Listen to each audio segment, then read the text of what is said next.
Welcome to Daily Wisdom, Walking the Path with the Buddha, a podcast shared by David Roylance.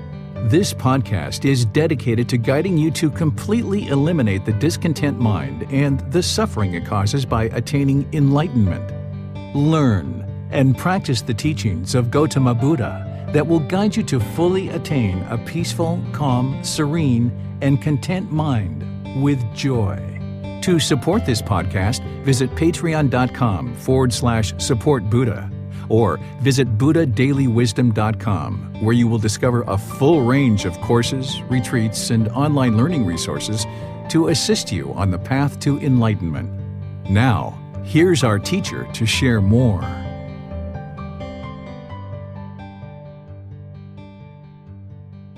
Sawadee Kap. Hello and welcome to Daily Wisdom, Walking the Path with the Buddha. Today is our Pali Canon and English study group where we study the words of the Buddha. We're in Volume 3, Chapters 91 through 100, and I'd like to welcome all of you to our class today because what we do is we have a student or me to read each individual chapter 91 through 100 today, and then I will share some teachings on that chapter and then open up to any questions that you guys might have.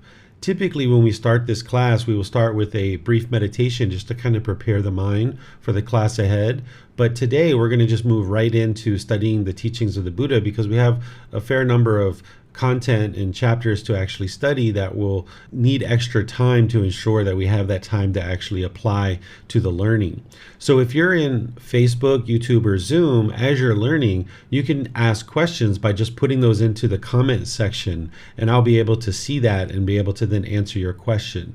And of course, if you're in Zoom, you can raise your hand electronically and ask any questions or follow-up questions directly. So again, I'd like to welcome all of you and invite you to join for the class as we study the words of the Buddha. This first chapter is chapter 91. It actually helps us to understand why it's important to study with the words of the Buddha. Is there someone in Zoom who would like to read this first chapter? I'll be happy to read, Teacher David. Okay, great, Donnie. I'm going to have you read the first two. Read the first one and then stop. I'll teach a little bit, and then we'll read the second one and stop and teach a little bit and go from there, because inside this chapter, there's multiple discourses.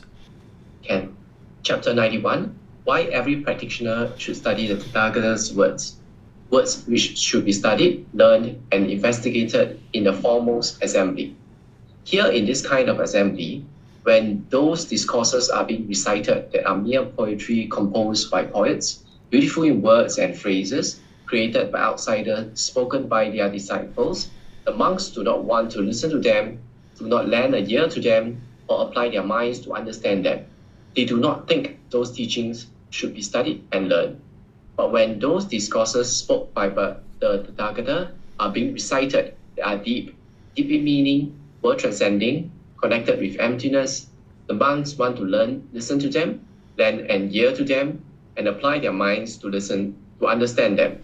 They think these teachings should be studied and learned, and having learned those teachings, they question each other about them and investigate them thoroughly, asking, how is this? What is the meaning of this? They disclose to others what is obscure and clarify what is unclear and dispel their confusion about numerous misunderstandings. This is called the assembly trained in investigation, not in conceited talk. Okay, great. Thanks, Donnie. So I'll have you pick up after I share this little piece here. So this particular discourse, the Buddha is describing that during his lifetime, there were other teachers who were teaching. Just like today, we have countless people that are teaching in the world, and different people have different teachings. And here he's describing that there's people who essentially are teaching certain things that are just kind of beautiful words and phrases. They're composed by poets. Essentially, they're easy on the ears, easy for them to take into the mind. But during his lifetime, those people who are studying with him deeply, they're not interested in learning those teachings because maybe they're easy on the ears, but it doesn't give them the tangible teachings that they need in order to be able to learn, reflect, and practice to transform the mind. But then he talks about his discourses and the things that he's teaching and the students are studying. And his teachings are deep in meaning. They're not just poetry. They're not just assembled to be easy on the ears. It's real work to be able to learn, reflect, and practice the teachings of the Buddha. And not everybody's willing to do that work. Some people are, just content to listen to these easy words from other teachers. But when you start learning with the words of the Buddha, you see that they're very deep in meaning, and they give you the real tangible tools in which to train your mind and get to this enlightened mental state. And what the Buddha is saying is his monks, his students are interested in learning those teachings and applying effort to learning them. And as they do learn them, then what they do is they investigate them thoroughly and they ask, how is this? What is the meaning of this? Because as you're investigating the teachings, you're going to need to ask questions and gain clarity to understand. You're not going to be able to just read a book and get to enlightenment, or just attend a class and get to enlightenment. You're going to need to ask questions and get clarification. And then as you do, and you start understanding the wisdom of the universal truths and the natural laws of existence, and your mind starts to become more awakened, people are going to potentially be struggling with certain aspects of their life. And the Buddha is saying here that, where you're able to, you can disclose the teachings and help people to understand where they're confused about numerous misunderstandings. That's the number one challenge in the unenlightened mind, is that it doesn't understand what it doesn't understand. It doesn't understand things like craving, anger, and ignorance, the 10 fetters, the 3 universal truths, the 4 noble truths, the Eightfold Path, the 5 precepts, the Brahma Viharas, meditation training, all of these different things that the Buddha shared, and others. You can share that as people are open to that, but you're not interested in forcing it on people. It's only when people have an open mind. And the Buddha says that a group of people or a community that essentially is trained in investigating the teachings and then discussing them and clarifying them, this is an assembly that is trained in investigation, not in conceited or arrogant talk. Because if people are just sitting around talking about things that are just mere poetry and easy on the ears, but it's not giving you the tangible tools of what to do, the Buddha is essentially saying this is a community that is not trained in investigation. They're being trained in conceited talk, like just arrogance and pride, and the fact that their words and their phrases are poetry and easy on the ears. But that's not going to lead to enlightenment. Instead, you need to roll up the sleeves and get really deep into the teachings to be able to learn them and practice them. Because what a Buddha is doing during their lifetime is they are the ones who've discovered the path to enlightenment. They are the discoverer, the declarer, the originator of the path to enlightenment. And during their life, they're laying down lights along the path to make it very clear for others of how to get to enlightenment. And the Buddha that we know, this Gotama Buddha, he lived over 2,500 years ago, and during his lifetime and afterwards, the teachings were really shining in the world in a way that people could truly understand what it takes to get to enlightenment. But over time, what's happened is these lights that the Buddha laid down along the sides of the path to illuminate the path to enlightenment, they've been knocked over, and the batteries have run out, and the candles have been blown out, and people have kind of grayed the path to enlightenment and made it really challenging for people to understand what it takes to get to enlightenment. So as you go back to the original words of the Buddha of what he taught, you're learning from the discoverer, the declarer, the originator of the path to enlightenment. Because a Buddha is going to get to enlightenment by themselves without the help of any teachers or any guides. So their wisdom of how to get to enlightenment is very deep and profound, even more deep and profound than the average enlightened being. A Buddha is going to have very deep wisdom. And then they're going to dedicate the rest of their life to sharing those teachings with countless other people during their life, and countless people will get to enlightenment during their lifetime. And then their teachings will be preserved in such a way that countless more people can get to enlightenment after their death. But because of the oral tradition that the Buddha started, people kind of inadvertently changed some of his teachings along the way over 2,500 years, because it's very easy for an oral tradition to be modified and adjusted. But then also there's some people who intentionally changed his teachings, not realizing that they were causing harm by changing his teachings. So by going back to his original teachings and not believing them, you learn, you reflect, and you practice to gradually train the mind mind and awaken it, then you can see the real results. And part of that is being willing and interested to apply your mind to investigating his teachings, and then ask questions about his actual teachings. Okay, so Donnie, if you'd like to go to this next one, I'll accept questions at the very end. Words that should be studied and mastered. Simile of the drum peg. Monks, once in the past, the Dasaraharas had a kettle drum called the summoner. When the summoner became cracked, the Dasaraharas inserted another peg. Eventually, the time came when the summoner's original drum head had disappeared and only a collection of pegs remained. So too, monks, the same thing will happen with the monks in the future. When those discourses spoken by the Tathagata that are deep in meaning, world transcending, dealing with emptiness, are being recited, they will not be eager to listen to them, nor lend a ear to them, nor apply their minds to understand them, and they will not think these teachings should be studied and mastered. But when those discourses are mere poetry composed by poets, beautiful in words and phrases, created by outsiders, spoken by their disciples, are being recited, they will be eager to listen to them, will lend an ear to them, will apply their minds to understand them, and they will think those teachings should be studied and mastered. In these ways, monks, those discourses spoken by the Tathagata that are deep in meaning, world transcending, dealing with emptiness, will disappear. Therefore, monks, you should train yourselves thus. When those discourses spoken by the Tathagata, deep in meaning, world transcending, dealing with emptiness, are being recited, we will be eager to listen to them, will lend an ear to them, will apply our minds to understand them, and we will think those teachings should be studied and mastered. Thus should you train yourselves. Okay, thank you, Donnie. So here the Buddha is basically predicting what has occurred, in that we see what has occurred is that his teachings have disappeared, that over 2,500 years, even though during his lifetime the teachings were shining in the world and very bright and very vibrant, over 2,500 years people have modified his teachings, as I've shared. They either intentionally did that or just through the oral tradition, things that inadvertently got changed and modified, and people can't see this path to enlightenment as clearly as they once could during the lifetime of a Buddha. His teachings have essentially disappeared. Even though we have temples, we have monks, and we have different things that we know of about Buddhism, there's very few people in the world that are studying with the original words of the Buddha. And it's very important that we go back to those original words and see what did he actually teach, because he's the discoverer, the declarer, the originator of the path to enlightenment, and it's his teachings that will actually lead to your enlightenment. And the Buddha is giving this analogy of this drum.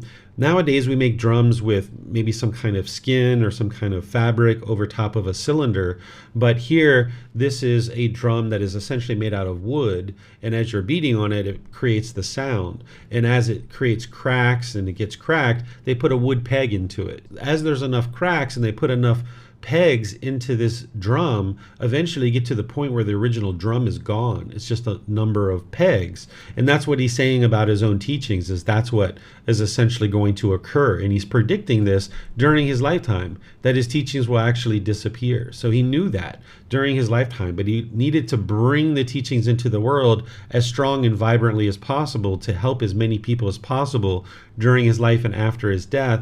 And then as the teachings slowly degrade, then he talks in other teachings about a new Buddha that would arise and bring his teachings back into the world so that people could deeply understand his teachings, and then the entire world would gradually essentially get to enlightenment, is what we understand.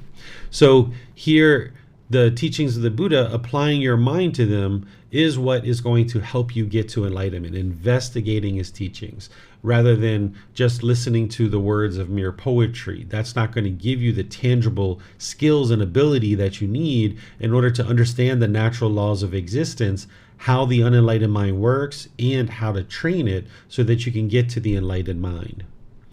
So Donnie, if you'd like to read all of these other ones continuously, you can do that, and then I'll teach them at the end. Words from Signals of Mind. Agrivasana, the Tathagata teaches the teachings to others only to give them knowledge. When the talk is finished, Agrivasana, then I steady my mind internally, quieten it, bring it to singleness, and concentrate it on that same sign of concentration as before, in which I constantly reside. Words that are just so, not otherwise.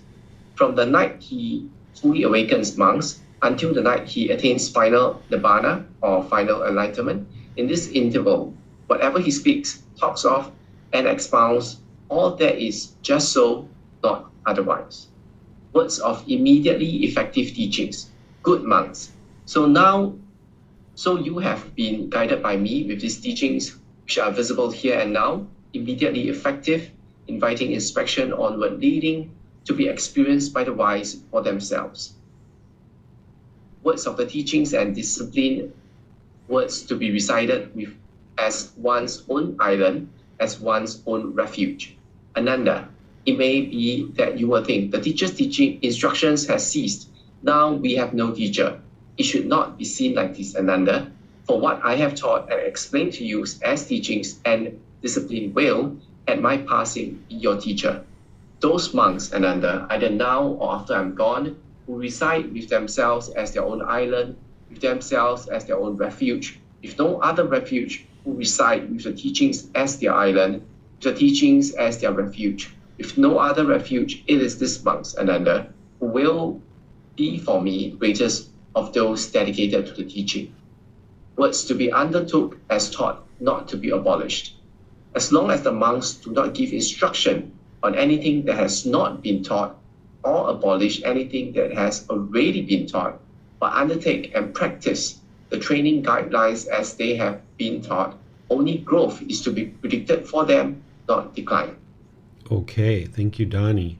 So here we have a series of teachings that the Buddha is sharing. This first one is all about how he practices singleness of mind. This is part of the path to enlightenment that you learn on the Eightfold Path as part of right concentration.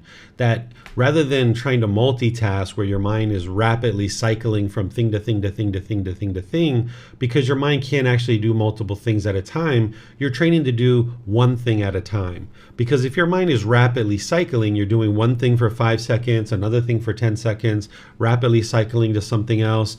When you're alone or you're sitting and not working, perhaps, you're going to find that your mind is overactive, it's very anxious, maybe stressed because you're having difficulties to just focus on a single object. You might even find that when you're in conversation, that your mind drifts away, that it's very hard for you to have concentration and focus because you're not practicing singleness mind in daily life. So in breathing mindfulness meditation, you're focused on the breath to develop that concentration and singleness of mind.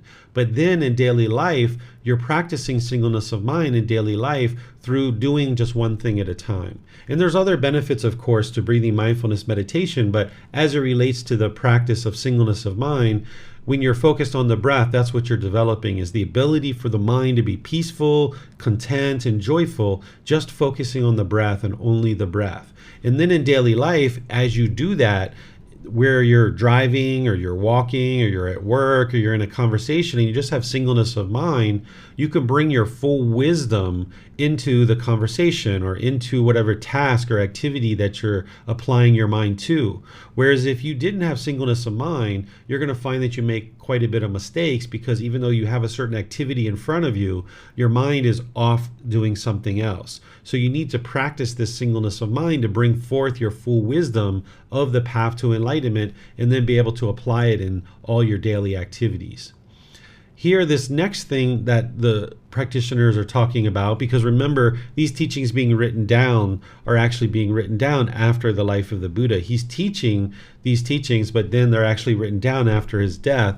Is actually a discourse from one of his students saying that during the lifetime of the Buddha, from the moment that he awoke to enlightenment until his death, everything that he talked about was related to the path to enlightenment. So a Buddha is not going to sit around and chit-chat about politics or chit-chat about sports or things like this, even though you might do that. There's nothing wrong with doing that. As long as you're practicing right speech, you'll be fine to do those things. But a Buddha has a real goal in mind. They know that they've discovered the teachings that lead to enlightenment, and their goal is to share their teachings with as many people as possible during their lifetime, because that's what ensures the continuation of their teachings. By helping countless people get to enlightenment during their lifetime, this ensures that there's many, many beings in the world that understand their teachings, so that once they die, the teachings can continue to be shared. So a Buddha is going to not just have rambling chit-chat, or they're not going to be gossiping or slandering. Even an enlightened being isn't going to be doing these things. But even topics that an average enlightened being might talk about, like maybe sports or politics or things like this, a Buddha isn't going to be talking about those things. And it doesn't mean that it's unwise or that you can't talk about those things. It's just that they have a real goal in mind to be able to share their teachings and help as many people as possible get to enlightenment. And their time is limited, so they need to be able to ensure that they stay focused on what it is that they need in order to share their teachings. And that's making sure that as they're in conversations and students are needing help, that they just stay focused on sharing the teachings that lead to enlightenment. And then as they're sharing those teachings, the teachings that you learn from the Buddha are immediately effective. Meaning, if you studied meditation with me for 15 or 20 minutes and you learned breathing mindfulness meditation and you started practicing it, it's immediately effective to you. Or if you learned the Four Noble Truths, and you might have learned a 45 minutes, 1 hour, I've taught the Four Noble Truths, immediately it's effective to you. Or if you learn about mindfulness or the Brahma Viharas, those 4 healthy mental states, any of these teachings that you learn from the Buddha, even things like eliminating arrogance and pride, eliminating conceit, and residing humbly. If you implement these teachings into your life, all the various teachings that the Buddha teaches, they're immediately effective to you, and that you'll see the results of these teachings right away. Of course, there's gradual training, gradual practice, and gradual progress that ultimately leads to the enlightened mental state. But as you're learning each individual facet of the teachings, they're immediately effective to be able to help you improve the condition of the mind. And they invite you to investigate them. The teachings of the Buddha aren't to be believed, but instead you learn, reflect, and practice investigating them. So here in these classes like this, you're learning, and then you ask questions to be able to further understand through your own investigation. And that brings us to this next one, where the Buddha is essentially saying you are responsible for your own enlightenment. This is your own independent journey to get to enlightenment. You're not a follower. You're not a devotee or something like this. I think of students who learn with me as practitioners, that you are on this independent journey to enlightenment, and I'm here providing you guidance. I'm essentially like a tour guide, pointing out to you the various things that you're going to need to learn and understand in order to get to enlightenment. But you're the one who's doing the work in order to get to enlightenment. So that's what the Buddha is sharing here, is that to reside with yourself is your own island, meaning that you are on this own independent journey. Because during this time that the Buddha was sharing this, today we're going to be studying these teachings that the Buddha is leading up to his death. And here one of his closest students, Ananda, is actually learning from the Buddha that he's about to die. And the Buddha is explaining to his students about 3 months prior to his death that he's going to be dying. This is how enlightened he is, that he knew the exact time of his death, that it was going to be 3 months from that particular time. He wasn't sick at that time. He just knew that he was going to die because he was that awake. And one of his students, Ananda, was pleading and begging with him not to die. And the Buddha saying, well, of course, when I die, you may think that the teacher's instruction has ceased and now we have no teacher. But the Buddha says it shouldn't be seen like this, because what he taught and explained as teachings during his lifetime, at his passing or at his death, is going to be the teachings that guide you. That's your actual teacher, is his actual words. His words that he shared and what he discovered and declared as the path to enlightenment, that's your teacher going forward. So even though he has died, you can use his teachings as the way to get to enlightenment by understanding and practicing with his words. There's many people in the world, about 500 million people, that consider themselves Buddhists, but very few of them are actually learning with the original words of the Buddha. So by going back to his original words, you're basically learning what he taught and using his original words as your teacher, and knowing that you're on this independent journey to get to enlightenment on your own. Only you can actually do the work to get to enlightenment. Nobody can give you enlightenment. And then this last part of this chapter is the Buddha is talking about not changing his teachings. And this is what he taught during his life, but of course not everybody understood this. Not everybody gained access to these teachings, because as the teachings were handed down from person to person to person through the oral tradition, not everybody necessarily had access to this. And even once they wrote things down, not everybody had access to this. So they didn't understand to not change his teachings. So people did end up changing his teachings after his lifetime. And this is done, like I mentioned, because of the oral tradition. It can gradually be changed inadvertently, or it can be directly changed by people who are looking to change the teachings, not realizing that by doing so, it's harming themselves and harming others. Because as the mind is gradually awakening and you start seeing more focus and concentration come into the mind, and discontentedness is gradually diminishing, there's still conceit in the mind, and people can become very conceitful. The ego can arise and think, I'm smarter and wiser than the Buddha, so let me change what he taught, right? But they don't understand the whole reason why their mind is experiencing that focus and concentration and more clarity and less discontentedness is because they started off with a foundation of studying the teachings of the Buddha. And now when their mind's moving towards more concentration and less discontentedness, with that ego still in there, they start trying to change and modify the teachings of the Buddha. And in other discourses, the Buddha describes how this is very harmful to change his teachings, and that it causes harm to themselves and to other people. So it's unwise to ever change the words or the teachings of an actual Buddha, because they are the discoverer, the declarer, the originator of the path to enlightenment. So let me see if you guys have any questions on any of these discourses that Donnie just read. This is all helping you to see why it's so important to be able to study the original words of the Buddha. You can ask your question through Facebook, YouTube, or Zoom, or you can raise your hand in Zoom electronically and ask any questions that you like. I see, Christine, you've raised your hand. Go ahead. Hello, Teacher David. Thank you so much for this class again. I have a question on the topic of chit-chatting and small talk that was mentioned in one of the sections. And I very, very much relate to that, because I don't know, my mind gets just so bored and I want to go back to topics that are more important to me, which is usually trying to discover the mind. And I don't know, it has always been like that. Even before I discovered this path, I like to have deeper conversations or conversations with some meaning, but I never quite understood how to navigate this, because you still need to make connections with people on some level. And it seems the Buddha figured out how to do this, because I cannot just throw all these teachings on people that are not even interested in these teachings. I cannot always have the same conversations with people just because now I'm interested in this subject. How do you navigate this? Okay, this is a very confused question, I guess. Sure. So when you meet people, as you're first getting to know them, of course, you're going to need to have basic conversation, which is beneficial. Because remember, those 5 factors of well-spoken speech is to speak at the right time. What you say is true, it's gentle, it's beneficial, and it's with a mind of loving kindness. So when I first meet a student at the temple, for example, I will typically ask them, are you traveling in Chiang Mai, or do you live here? Where are you from originally? Because typically people are coming from all over the world. I'll ask them how long they're going to be in Chiang Mai for. I'll ask them different questions to get to know who they are and these kind of things.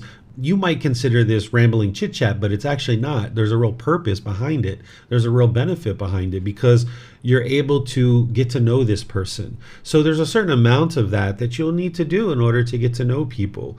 But what you're not interested in doing is rambling chit chat would be like having a craving to talk and just yada yada yada yada yada yada yada yada yada yada, instead of a very purposeful discussion.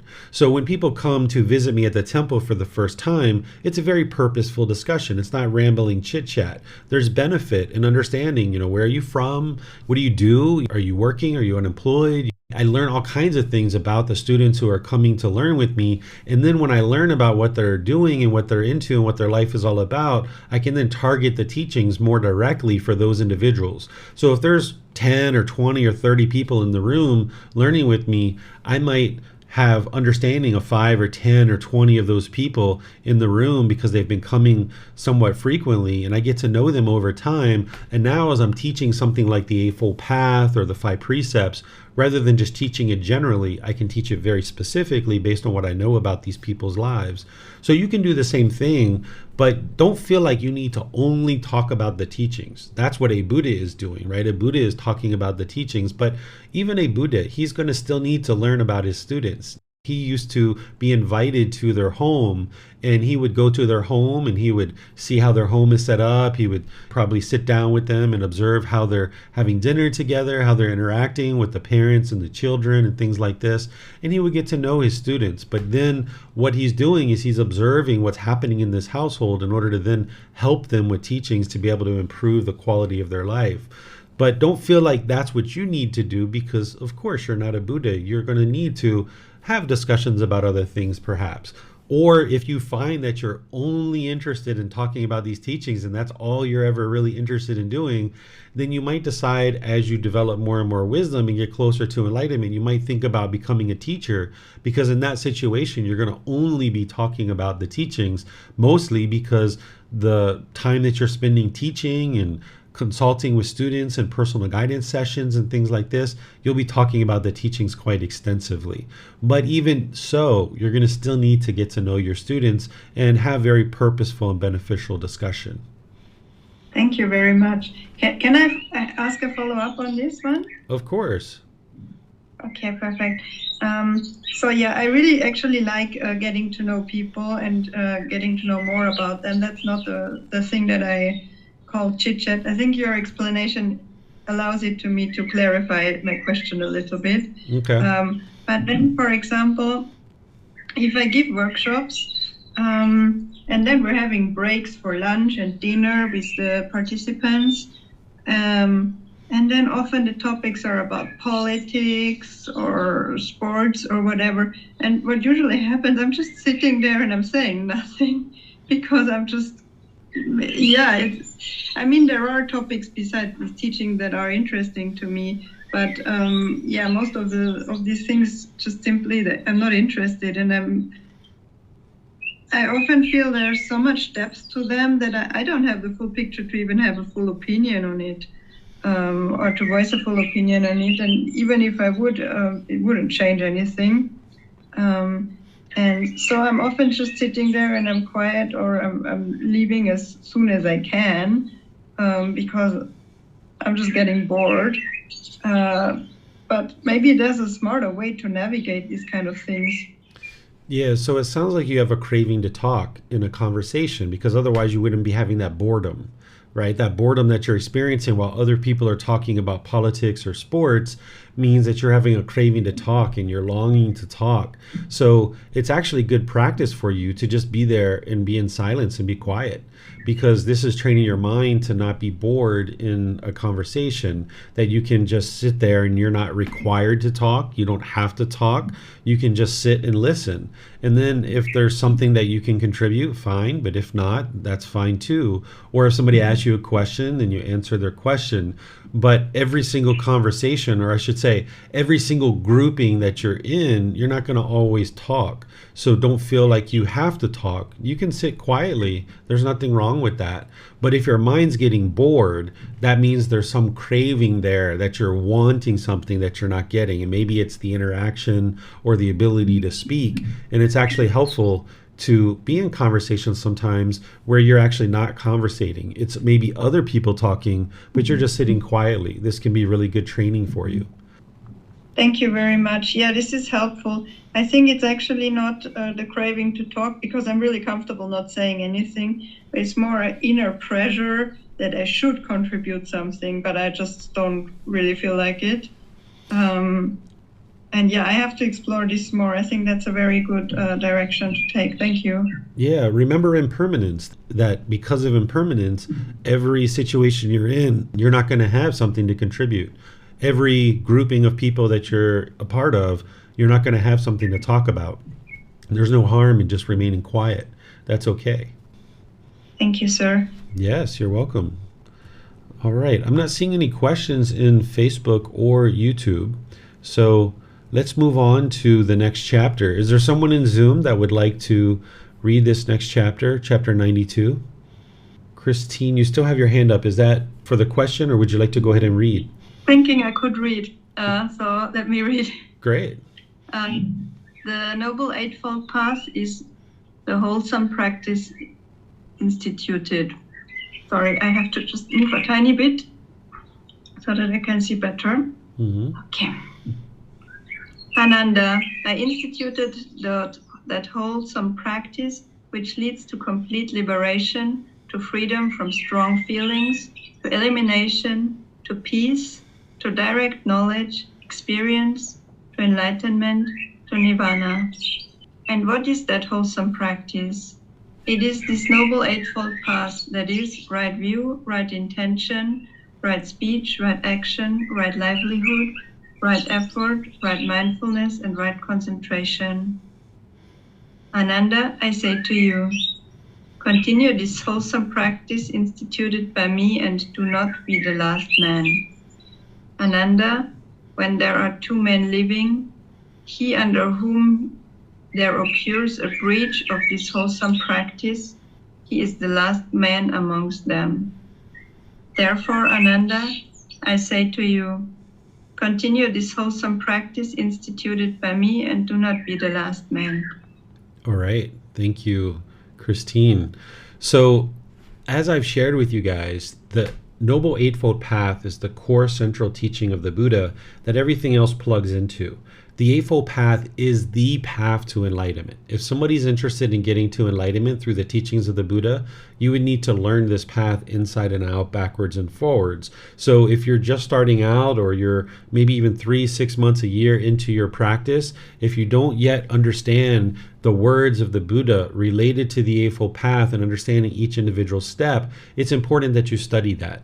And in Volume 1, Chapter 5 is where I go through in detail the individual steps of the Eightfold Path. And you would need to learn Chapter 4 to go along with that, because that helps you establish right view, which is the very first step of the Eightfold Path. Each one of these steps are very detailed in nature, and you would need to understand each individual one and dial in your life practice closer and closer. So here the Buddha is explaining, and he explains it in other places too, how the Eightfold Path is what leads to enlightenment. This is the wholesome practice. This is the life practice. And he's pointing this out to Ananda, one of his closest students. And Ananda, he's saying to him that don't be the last man. What he's essentially saying here is that by him bringing these teachings into the world and sharing them into the world, and more people getting to enlightenment, as more and more beings choose to get to enlightenment, they escape the cycle of rebirth.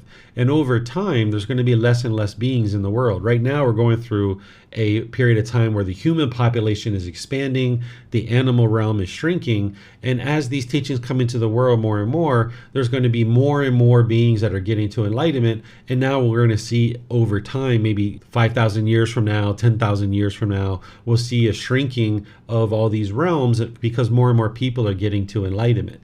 And the Buddha is sharing with Ananda, don't be the last one to get to enlightenment, essentially is what he's sharing.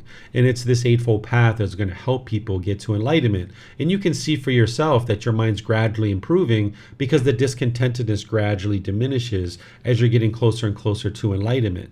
And then when it's been 1 year, 2 years, 3 years, and you haven't seen any discontentedness whatsoever, you will know that the mind is enlightened and you've done all this work in order to get to that enlightened mental state, and then you'll enjoy the rest of your life in this peaceful, calm, serene, and that mind with joy. There's a certain amount of work and a certain challenge to be able to get to enlightenment, but by the time the mind is enlightened, you'll be practicing these teachings effortlessly.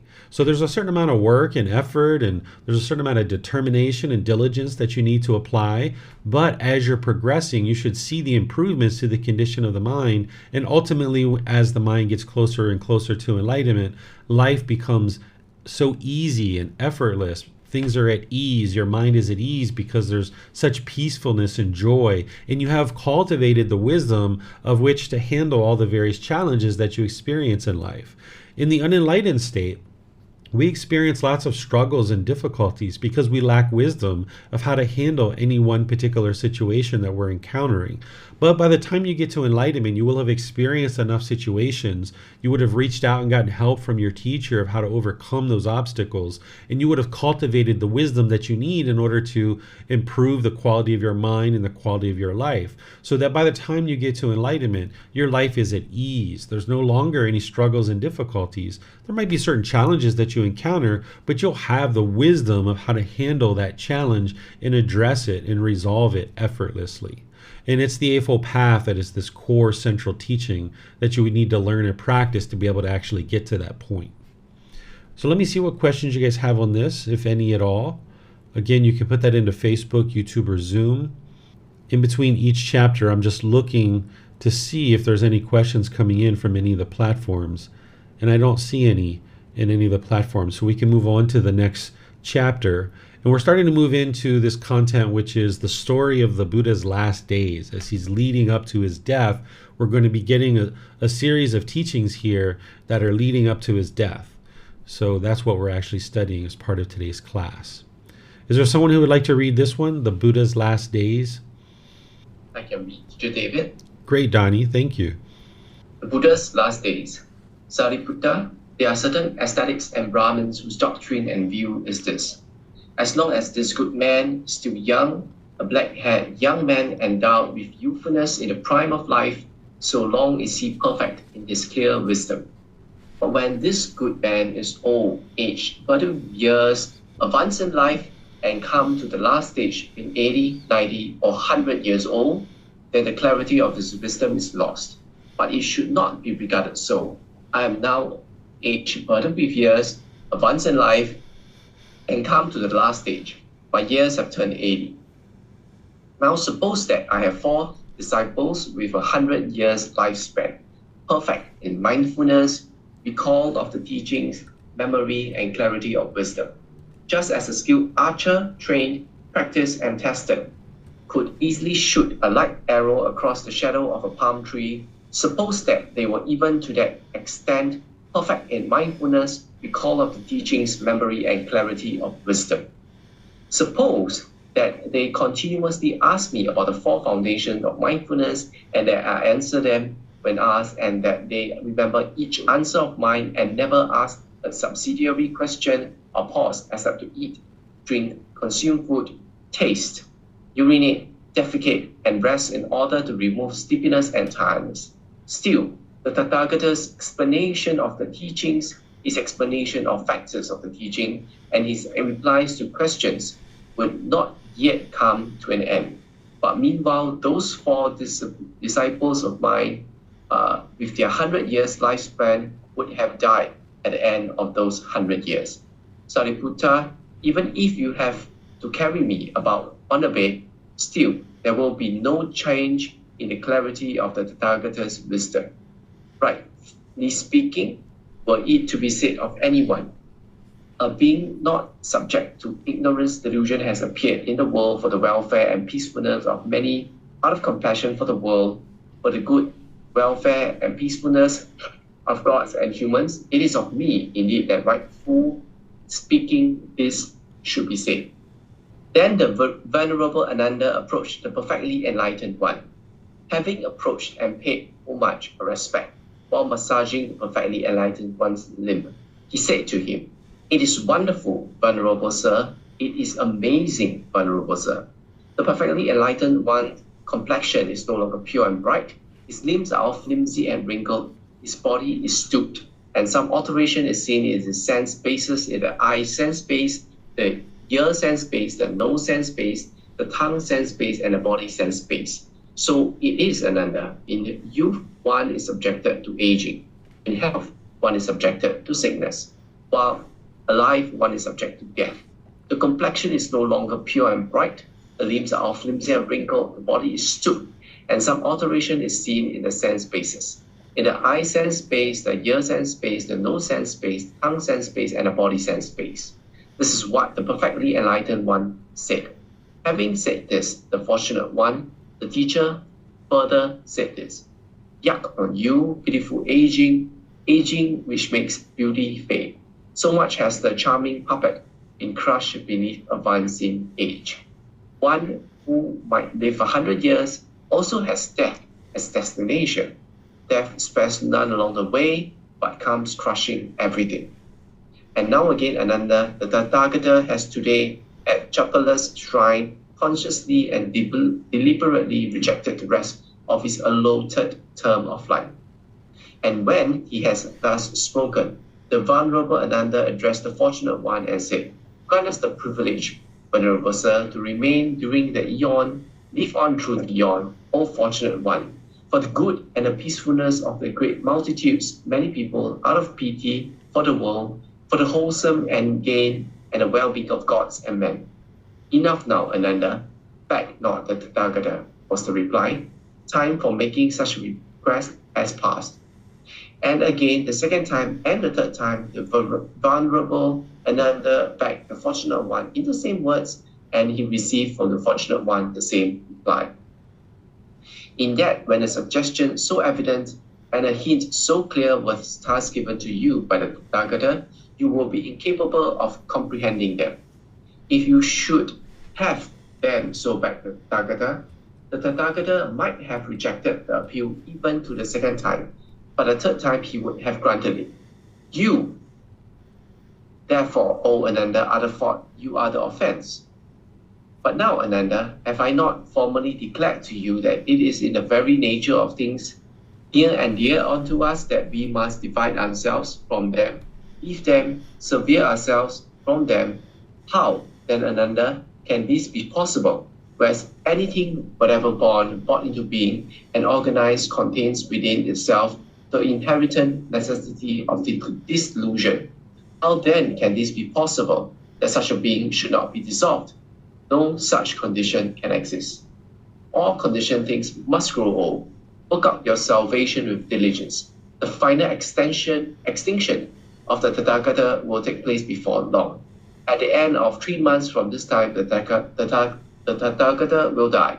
My age is now full ripe. My life draws to its close. I leave you, I depart, relying on myself alone.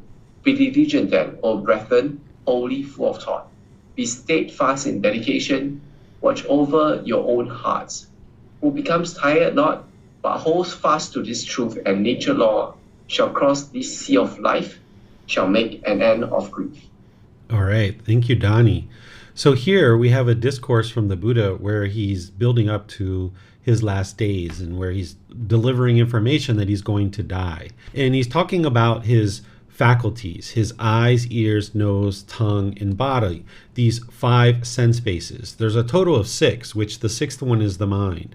And he's describing here the degrading of his sense bases, that he can't see as well, he can't hear as well, he don't smell things as well, he can't taste things easily, and the bodily contact, he doesn't feel it as he did when he was once in his youth or in his earlier times of life.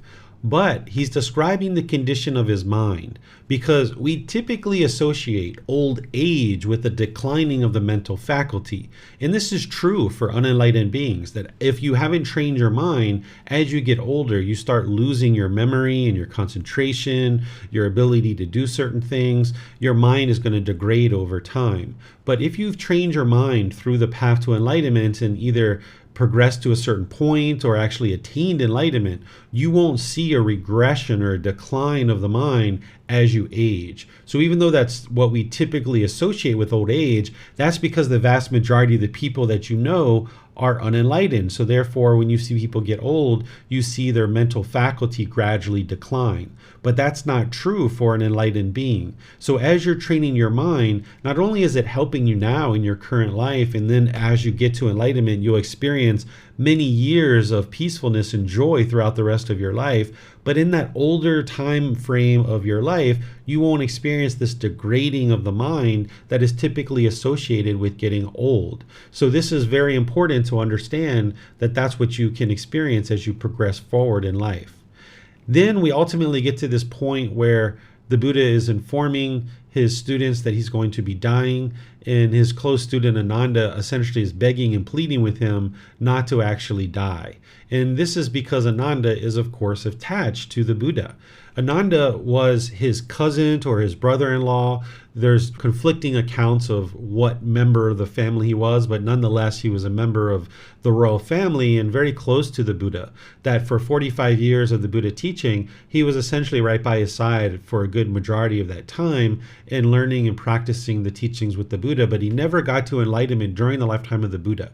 But during the lifetime of the Buddha told Ananda that he would get to enlightenment and that would be his last life. But he didn't say when. So by the time the Buddha dies and is getting ready to die here, Ananda is pleading and begging with him not to die. So this is an indication that he was attached to the Buddha, because if he wasn't attached to the Buddha, he wouldn't be begging and pleading with him not to die. So based on the teachings, Ananda gets to enlightenment about 3 months after the death of the Buddha.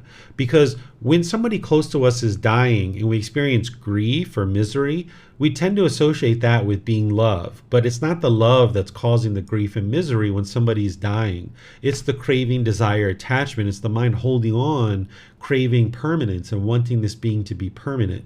And oftentimes when somebody dies, you can feel like someone pulled the carpet out from under your feet or chopped you off at the knees, but you don't need to experience this. If you train your mind to practice non-craving and non-attachment, you can let go while you still have a relationship with your parents and your grandparents and your life partner and your children.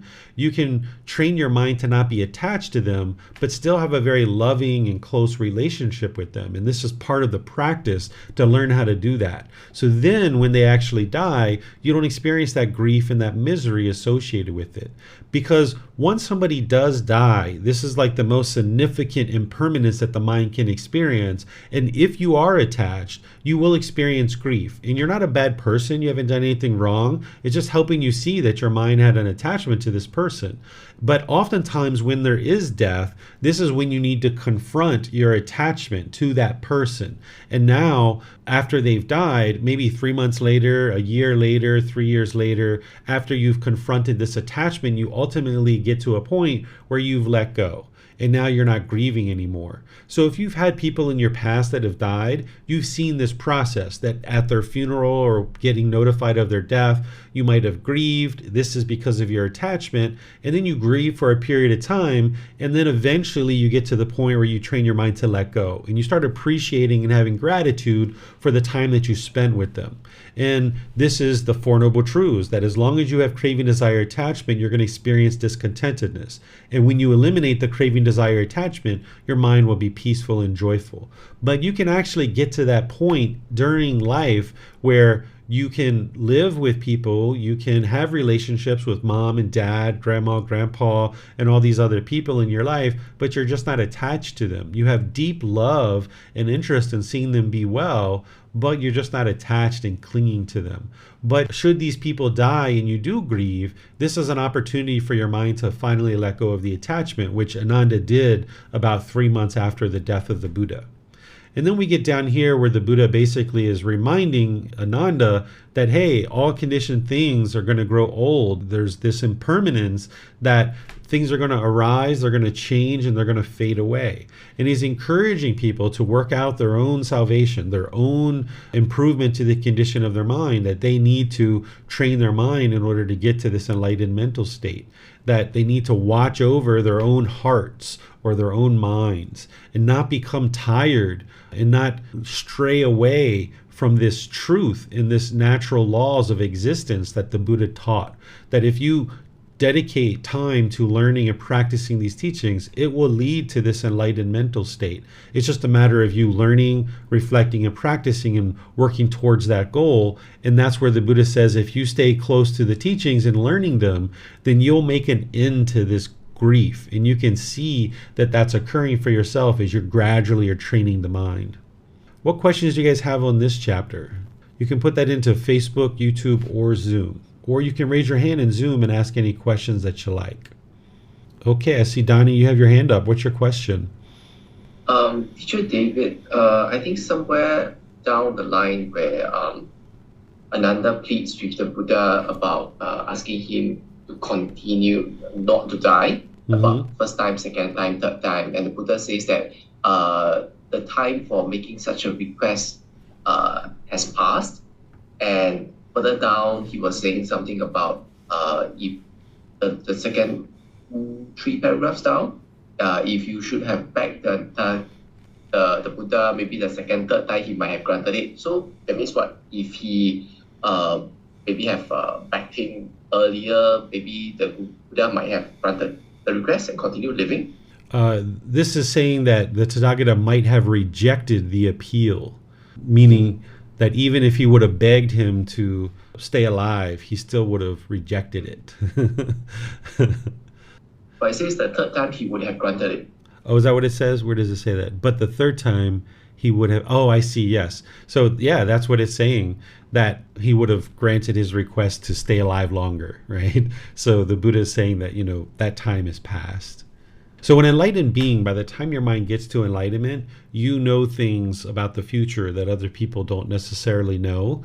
You're not going to necessarily go around and tell people all these things. You just know that, okay, these certain things are going to happen. So the Buddha knew that he was going to die prior to this. So he's telling people at the 3-month mark that he's going to die. So he would have known about this prior to that, prior to the 3-month time frame. So I guess the way that I look at this is that the Buddha must have accepted at some point, whether it's 4 months or 6 months or a year prior, he accepted that, okay, I'm going to die at this particular time, and he resigned himself that he's going to die. So the Buddha is saying, it's too late for you to beg me to stay alive, essentially because I've already accepted that I'm going to die, and I know that I'm going to die in 3 months. So if Ananda, what he's saying is if he would have asked him previously before that time frame, then he could have granted this interest to have him stay alive longer. But now that he's already accepted the terms of death, then he's going to actually die, and he's accepting of that.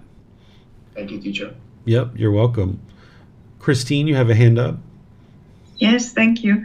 I have a question about this foreseeing the future. I heard about this already before, but I never quite understood it, to be honest, because I think the future is not something that's pre-written. So my question is it that they just know that certain actions will produce certain results, and therefore they can spin this on into the future, what's going to happen? Or how can you know what's going to happen? Yeah, you can know what's going to happen because of the cause and effect. It's not predetermined what's going to happen, but because of the cause and effect, an enlightened mind can have like omniscience or ability to know the future. If you've ever been thinking about a friend and then like 30 seconds later they called you on the phone, this is a bit of omniscience where you knew the future before it actually occurred. A Buddha's mind is going to be much more well developed than that, where they can actually know something like this, where he knew he was going to die long before his death. And the Buddha knew that a new Buddha was going to arise, after his death. And he knew other certain things prior to them actually occurring. It's not predetermined that these things will occur, but it's just a sequence of cause and effect. And a Buddha can see forward in time and see that point in time and just know what's going to happen at that time, but it's still cause and effect that's leading to that point in time. Thank you, sir. You're welcome. All right, I'm not seeing any other questions. Is there someone who would like to read the next chapter, chapter 94? I can read since my hand is still up. Perfect, Christine. Recite with the teaching as your refugee. But have I not already declared, Ananda, that we must be parted, separated, and severed from all who are dear and agreeable to us. How, Ananda, is it to be obtained here? May what is born come to be, conditioned and subject to disintegration, not disintegrate. That is impossible. Therefore, Ananda, reside with yourselves as your own island, with yourselves as your own refugee, with no other refugee. Reside with the teaching as your island, with the teachings as your refugee, with no other refugee. And how, Ananda, does a monk reside with himself as his own island, with himself as his own refugee, with no other refugee, with the teaching as his island, with the teaching as his refugee, with no other refugee? Here, Ananda, a monk resides reflecting on the body in the body. He resides reflecting on feelings in feelings. He resides reflecting on mind in mind. He resides reflecting on mental object in mental objects, dedicated, clearly comprehending, mindful, having removed craving and displeasure in regard to the world. Those monks, Ananda, either now or after I am gone, who reside with themselves as their own island, with themselves as their own refugee, with no other refugee, who reside with the teachings as their island, with the teachings as their refugee, with no other refugee. It is these monks, Ananda, who will be for me greatest of those dedicated to the training. Okay, thank you, Christine. So here, this is kind of a continuation of where the Buddha is explaining to Ananda that it's not possible for something that has been born to not disintegrate, that as these conditioned objects arise, they're going to change and they're going to fade away, that there's this impermanence. And I'm sure Ananda already understood impermanence to a certain degree, but as this craving to keep the Buddha in existence arose, it seems like he lost his wisdom, not realizing that, hey, the Buddha is impermanent. He's not going to be permanent. So he's reminding Ananda that hey, it's not possible for something that has been born to not also disintegrate. This is impermanence. And he's saying that, reside with yourselves as your own island. This is your refuge, right? This is what we talked about earlier, that you are your own independent journey to enlightenment, that you're not a follower, you're not a disciple, you're not a devotee of mine, you're a student, you're a practitioner, you're seeking the truth.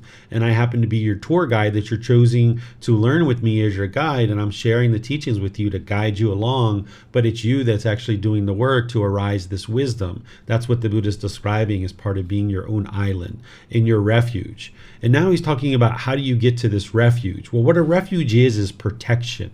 The teachings of the Buddha, as you train in them and you get the mind more and more awake, your mind gets to a point where it's fully protected.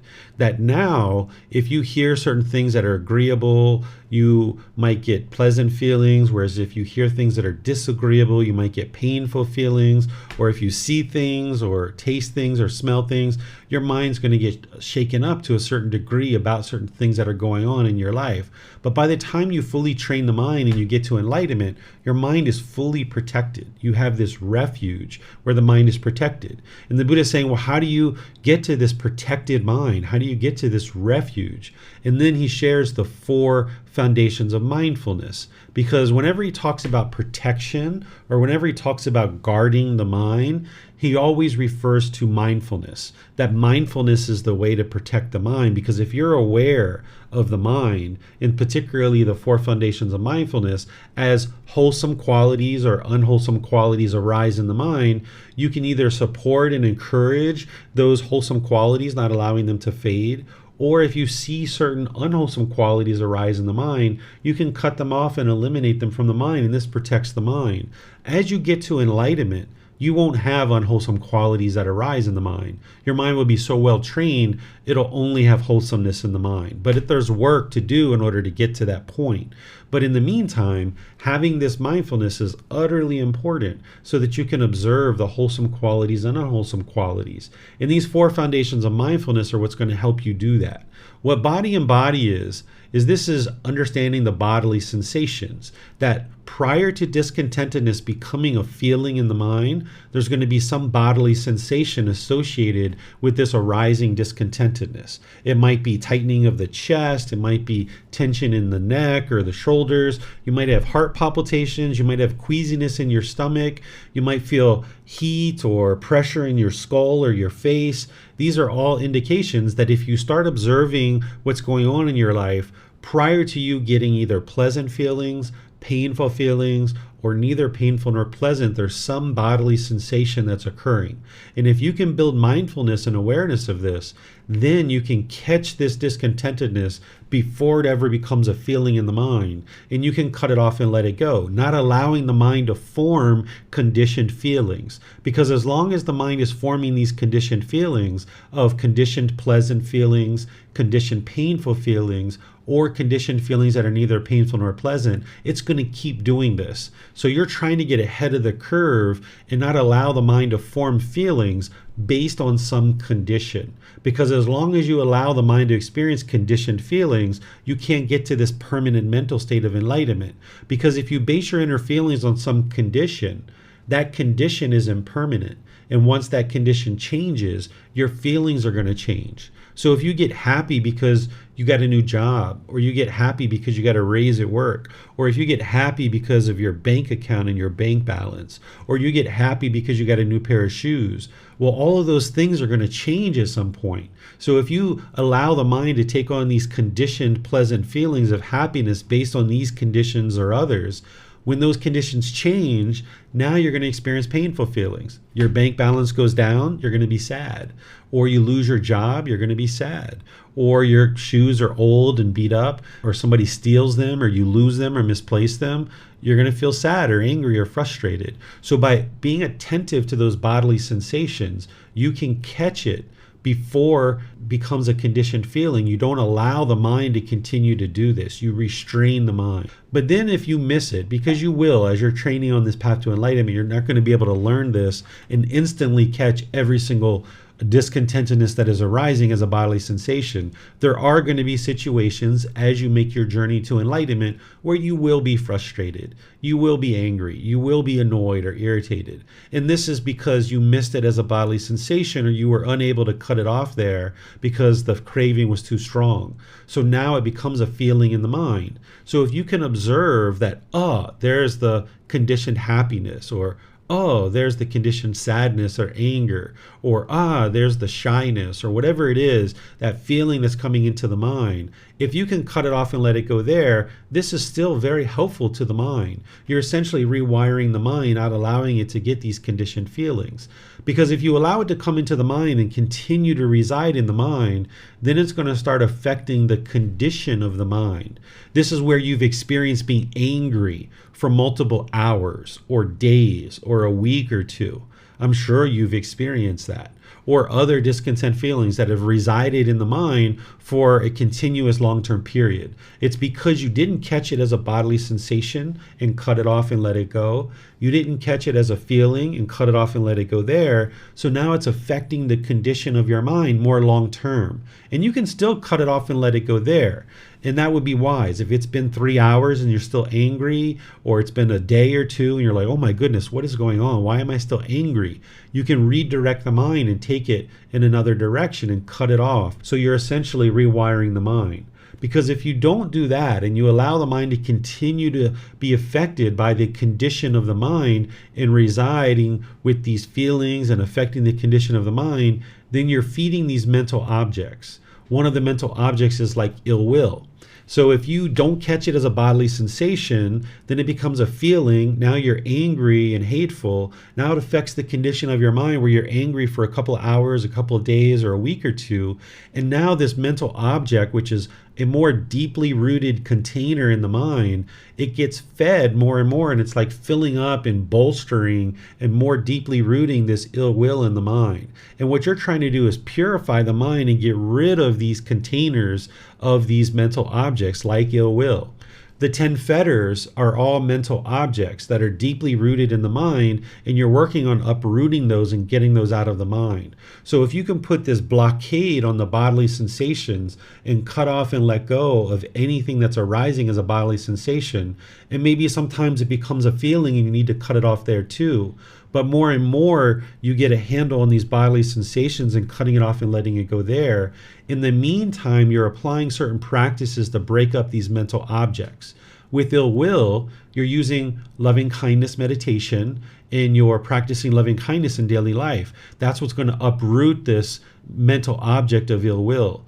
But all the while, you're being attentive to the mind and you're guarding the mind and protecting the mind with this mindfulness. That's the refuge that the Buddha is talking about, is protecting the mind by being observant of any arising discontentedness. This is somebody who's diligent and dedicated and determined, that you're not complacent. You're not just allowing the feelings to come into the mind and, all right, I'm going to be angry, or I'm going to be frustrated, or I'm going to let my mind be angry for multiple hours or days or weeks. A person who's on the path to enlightenment, when you observe that's happening, you need to take action in order to cut that off and let it go. And if you can catch it as a bodily sensation, wonderful, you've saved yourself a whole lot of difficulties. But if it has become a feeling or it is affecting the condition of your mind, still cut it off and let it go there so you're not feeding this mental object. And more, as you uproot these mental objects out of the mind, you're purifying the mind, and you'll get to a point where discontentedness is no longer arising because you've eliminated these 10 fetters. More and more, you'll see this diminishing of discontentedness until you get to the point where there's no discontentedness arising. As you're first getting going with this, you might see all kinds of discontentedness occurring in the mind because you've got all these different cravings, desires, attachments. But as you clear those out more and more, and you have less and less craving, desire, attachments in the mind, you'll get discontent less frequent, and it will be less significant when you do get discontent. Early in practice, you've got lots of cravings, and some of them are very strong. So you might have very strong feelings and very strong emotions. But as you're training your mind, those diminish, so you have less cravings and they're less significant. So therefore, you're not feeling the strong feelings anymore. Your mind becomes more and more peaceful and more joyful as you're letting go more and more of the cravings. And this is how you actually protect your mind. Any questions on this one, to reside with the teachings as your refuge? All right, I'm not seeing any questions here in any of the platforms. All right, I'm not seeing any questions. So let's go on to the next chapter. Is there someone who would like to read this one, chapter 95? I can read these. Thank you, Donnie. 4 criteria that assure the words of the Buddha. Suppose a monk were to say, "Friends, I heard and received this from the perfectly enlightened one's own lips. These are the teachings, this is the discipline, this is the master's teaching. Then, monks, you should neither approve nor disapprove his words. Then, without approving or disapproving, his words and expressions should be carefully noted and compared with the suttas or discourses and reviewed in the light of the discipline. If they, on such comparison and review, are found not to conform to the suttas or discourses or the discipline, the conclusion must be assuredly this is not the word of the Buddha. It has been wrongly understood by this monk, and the matter is to be rejected. But where on such comparison and review they are found to conform to the suttas or the discipline, the conclusion must be assuredly this is the word of the Buddha. It has been rightfully understood by this monk. Suppose a monk were to say, in such and such a place, there is a community of elders and distinguished teachers. I have heard and received these from the community. Then, monks, you should neither approve nor disapprove these words.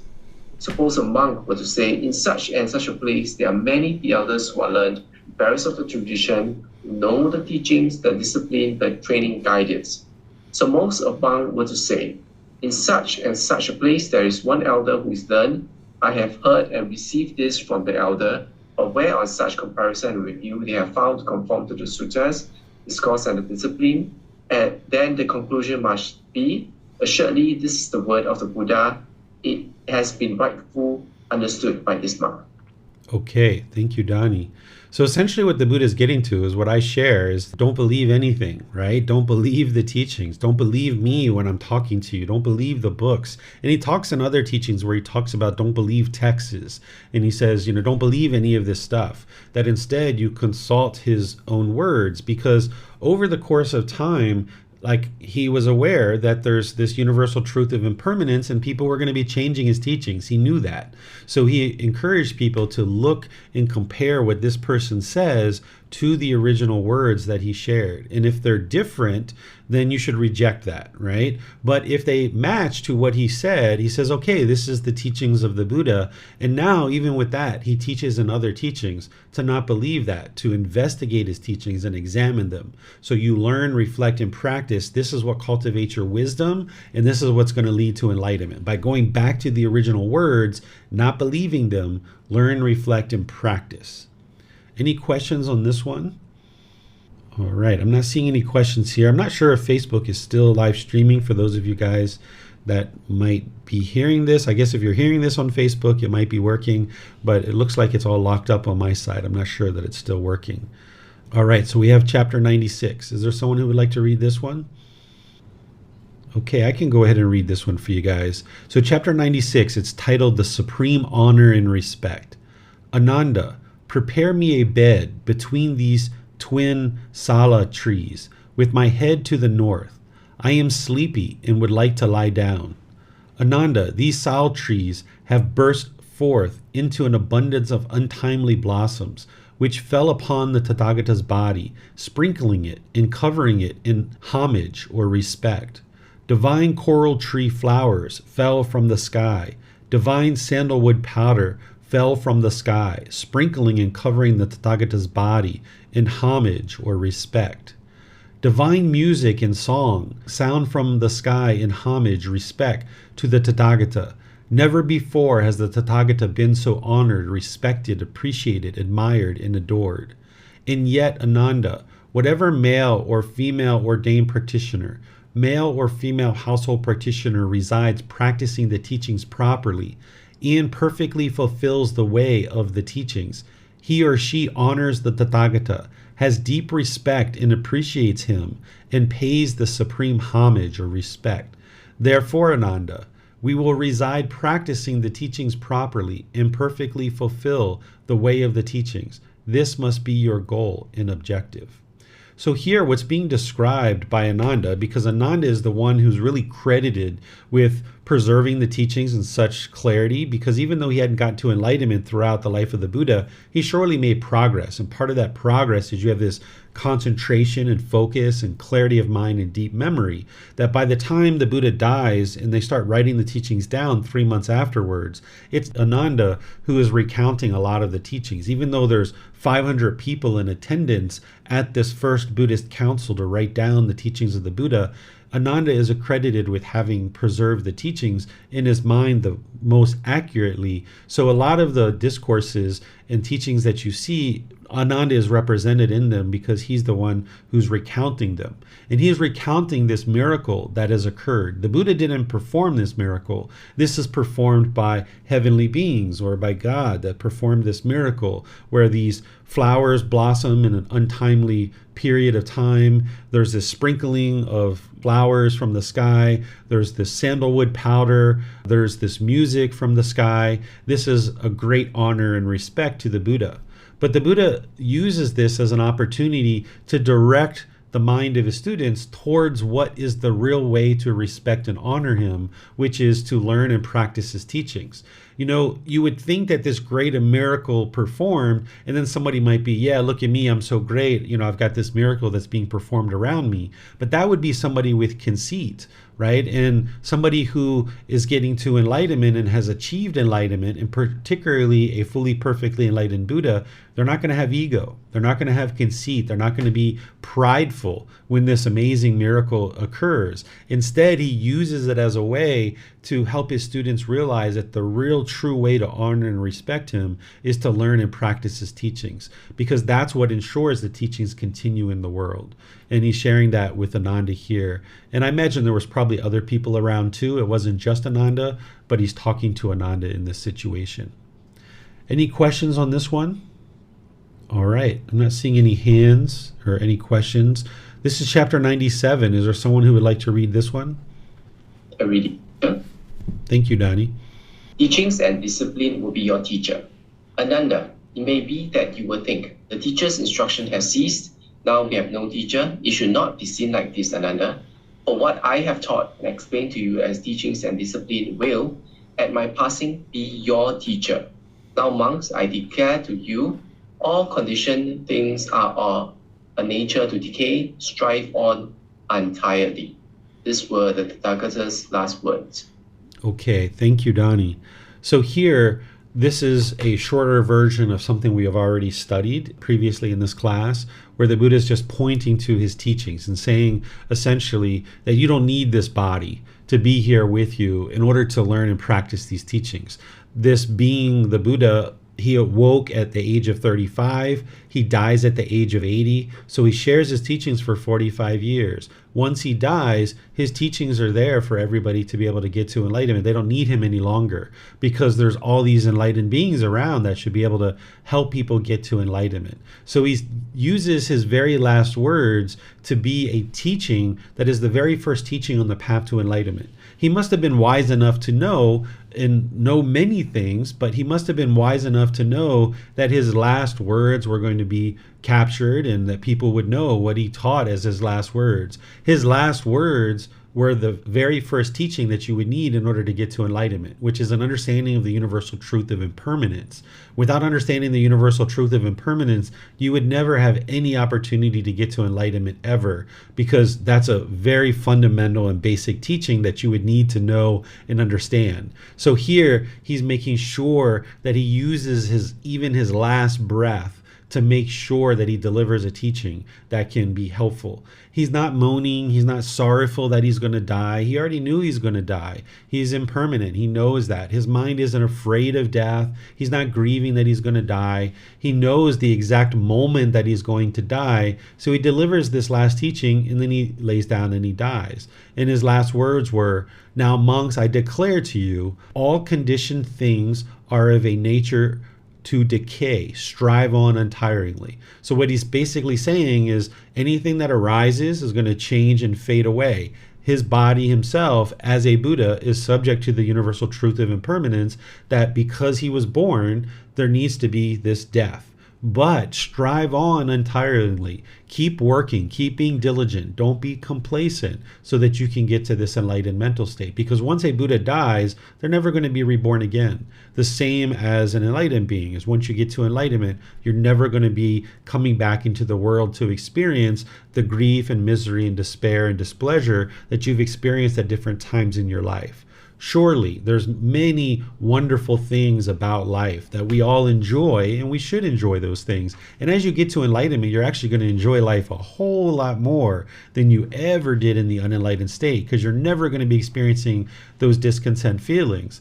But in the meantime, if you can use that grief and misery and displeasure and despair as motivation to strive on untiringly, this can help you get to that more peaceful and joyful mental state so that you'll live the rest of this life with the peace and joy, and then you won't come back to experience life over and over and over again as we've been doing in the past.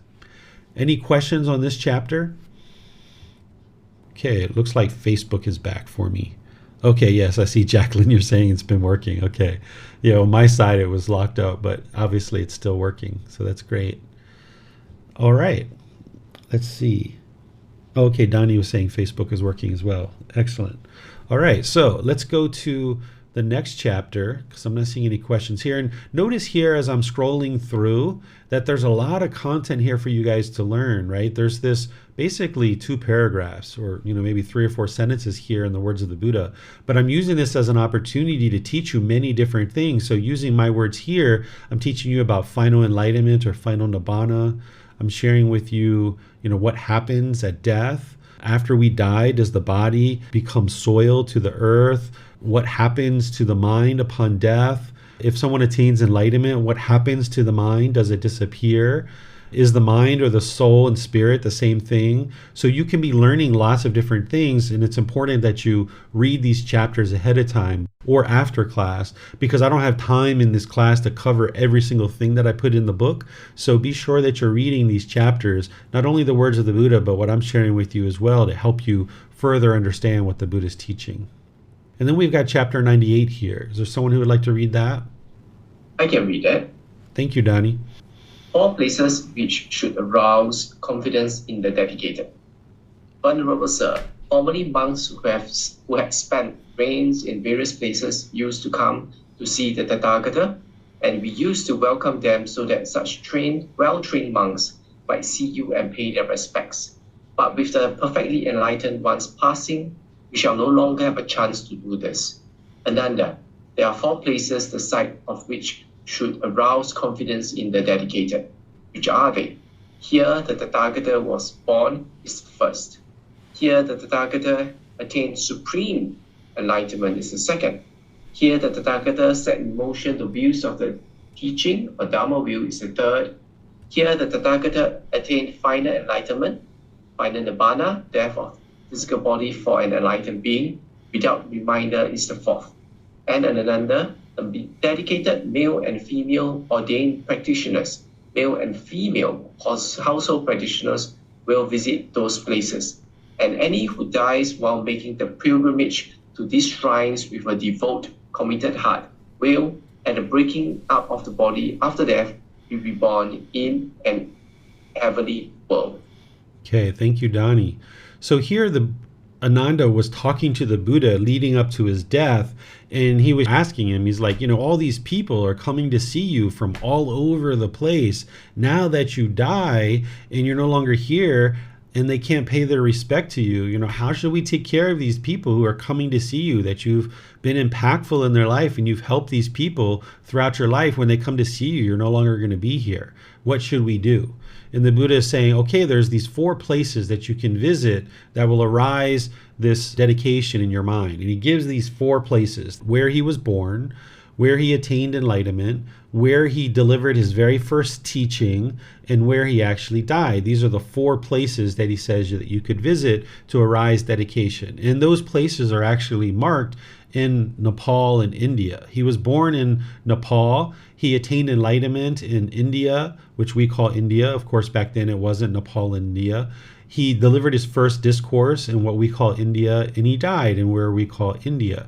So these 4 sites are places you can go visit today. And at the end of this year in December, I'm planning to take a trip to guide students to see these 4 sites. And we're going to be doing it as a retreat. It's a 12-day travel where we're going to be traveling from New Delhi, India, throughout all the different sites, including in Nepal. And as we go to each site, and we're going to be going to other sites as well related to the life story of the Buddha, that I'm going to be teaching you guys along the way and helping you guys to learn the teachings as we travel throughout these different places. So you can see this on the website under classes, courses, and retreats. You can see the program that I have set out for the end of the year to be able to travel on this trip if you would like to go and see these 4 sites. And it can help you arise dedication towards getting to enlightenment.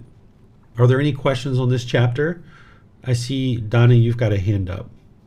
Yes, teacher. The last paragraph says, anyone who dies while making a pilgrimage to these shrines with a devout heart will be reborn in the heavenly world. It sounds like a shortcut to be reborn in the heavenly world to me. Yeah, just remember that getting to the heavenly realm isn't desirable. That's not the ultimate goal, because in the heavenly realm, you still need to get to enlightenment. And those beings oftentimes are very complacent and they're reborn into other realms. So the goal would be to get to enlightenment in this life and not be reborn into a heavenly existence. But the Buddha is sharing that that's the case. But your goal, I would encourage you to get to enlightenment during this life and no longer experience rebirth in the heavenly realm. By the way, I don't have any way to independently verify this aspect of his teaching, but obviously he shared these teachings, and his teachings all lead exactly where he said they do, to this enlightened mental state. And a Buddha is not going to lie. So if he's sharing this teaching, then it must be the truth, but I just don't have a way of verifying it. And I'm not interested in verifying that. I'm interested in ending everything and getting to enlightenment so that in this life, there's no longer any more rebirth in a future life. So I would encourage everybody to have that goal, where your goal is to attain enlightenment in this life so that you no longer will ever experience any rebirth at all. Understand. Thank you, teacher. Yep. Christine, you have a question?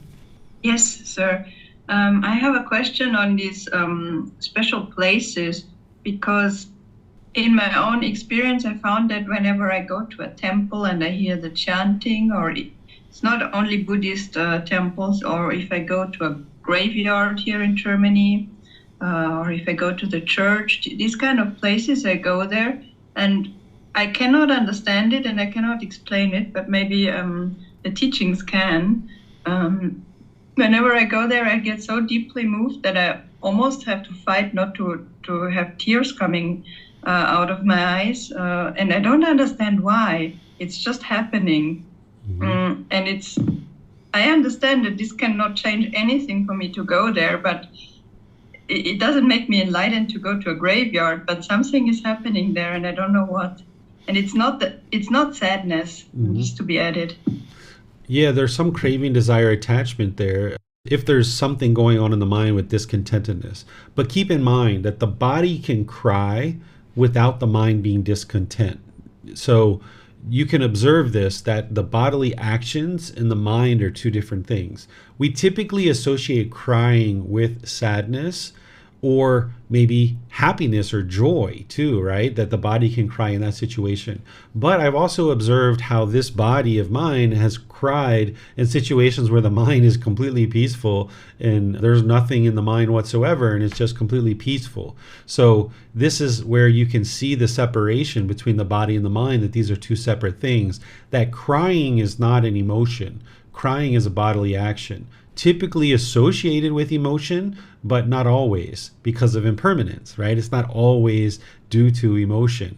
Otherwise, that would be permanence. So you can observe your mind when you go into those situations and see if there's any discontentedness in the mind. It sounds like you have, and there isn't any discontentedness. And you can just see that this is the body perhaps just having that action of crying. Whenever there's something like this that is occurring, and you've heard this from me now at least twice in the last week or two, is that whenever something like this is occurring, it's helpful to put the mind in that same situation again and do that repeatedly until you see some change with the condition of the mind, or in this case, the body. Because you've talked to me about some things and you asked questions in class about playing games with your parents and things like this, and you observed certain things that were happening where the mind was becoming agitated perhaps. And what the unenlightened mind has a tendency to do is push these things away because of aversion, and it thinks that that solves the problem. But the true way to solve it is to put the mind back into that situation and train it to be peaceful and joyful in that situation. So if you're noticing that going to funerals or graveyards or places like this arise something in the mind, or even this crying, then it's best to put the mind back in those situations, visit those places periodically until you get to a point where you observe that the mind can just reside peaceful and content regardless of where you're visiting and what you're doing. And that's how you get to true liberation. Thank you very much, teacher. Yeah, it's indeed, as you say, my mind is completely calm and content. It's the body that's crying more than anything. Mm-hmm. But I will observe it again. But I definitely don't avoid these situations. They're not unpleasant. And yeah, also we already played again. So thank you for this reminder. Good. Yeah. So this is where you can start seeing the truth for yourself, that I share with students that the body and the mind are two separate things, and that the mind can actually experience peace and joy, but the body is actually crying. It's really interesting to see this occur because we typically associate crying with sadness. But if you've had this experience and you've observed the mind, then you know that that's not actually true, that it's not permanently true that when you cry, you're sad. And even though this is how most people associate it. So this is how you, on this independent journey, you can discover the truth for yourself. So that's great that you're seeing that and that you're continuing to put the mind in that situation and all these different situations and training the mind to be unagitated and unaffected by any particular occurrences or any kind of cravings, desires, attachments that may or may not exist in the mind. All right. not seeing any more questions. So I'm going to move on to the next chapter, which is 99. Is there someone who would like to read this chapter? Well, I guess I can read. Great. Thank you, Christine. 3 places that should be remembered. Monks, there are 3 places. There are these 3 places that a head anointed Kateya king should remember all his life. What 3?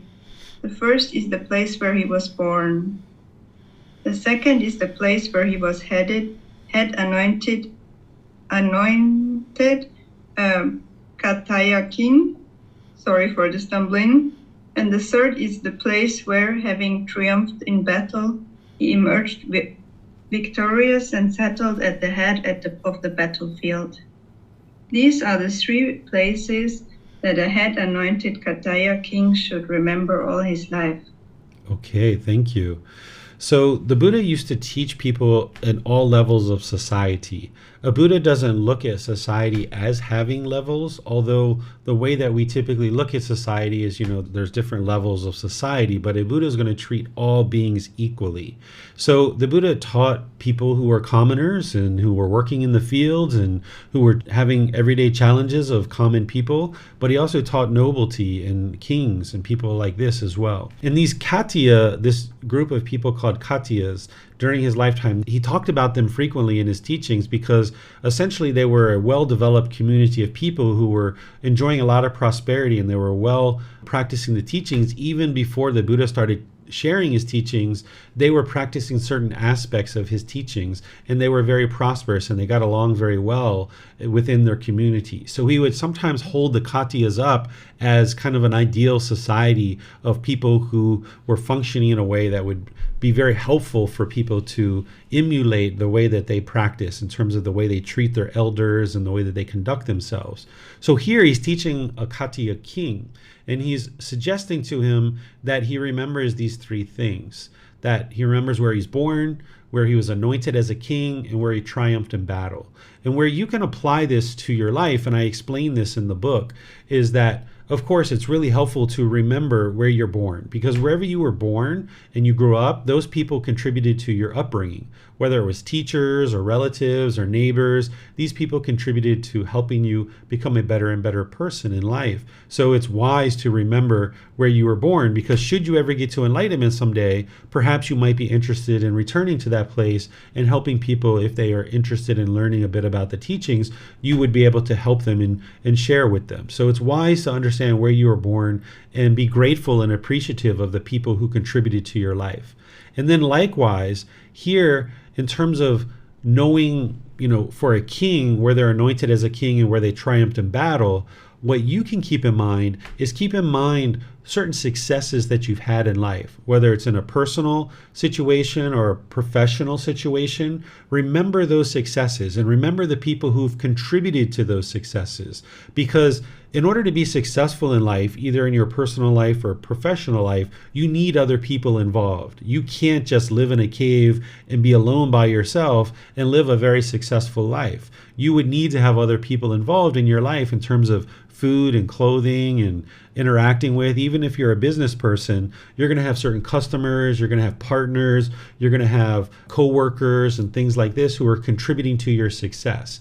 And if you're interested in continuing your success, it's wise to have appreciation and gratitude for the people who are contributing to your success. And that's how you can apply this to your life, because then by having appreciation and gratitude for these people that are contributing to your success and maybe sharing with them and having generosity as you practice with them, then this is going to help contribute to your future success.